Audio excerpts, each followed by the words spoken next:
आते लग्न सराई सुरू जायले का नाही. आते एक सून एक पत्रिका लोके छापतीन बाई आणि छापाई बी राहण्यात. अशा रंगीबिरंगी म्हणू नका, चमचमवाल्या म्हणू नका, एकदम बारी बारी पत्रिका छापतच लोके आते.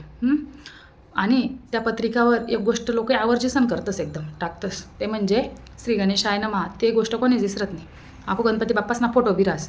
गणपती बाप्पासनाच काय आपलं जे श्रद्धास्थान रास, ज्या बी देवसले आपण मानतो, स्वामी समर्थ महाराज म्हणा, साईबाबा म्हणा, आको गणकच देव होतीन, देवी माता म्हणा, तेसले आपण मानतोस, तेच ना बी आपण फोटो टाकतोस. किंवा मग समाजसुधारक गैरा मोठा मोठा लोके तेच ना आपण फोटो टाकतोस बाई पत्रिकावरती. पण त्यानंतर वस काय काय वस विटंबनाच वस, बरोबर आहे ना.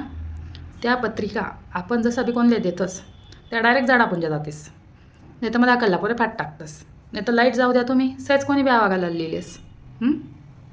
सांगा तुम्ही आई बरोबर आहे का. आणि आको एक कोणी उई समाई सुमाई ठेवणारा तो भाऊ रद्दी माहिती देस. आणि तो रद्दीवाला कसा वापरस नाही काय वापरस ती पत्रिका. बात तो सही है. मग आपण टाकायला पाहिजे का देवेस ना फोटो नावे.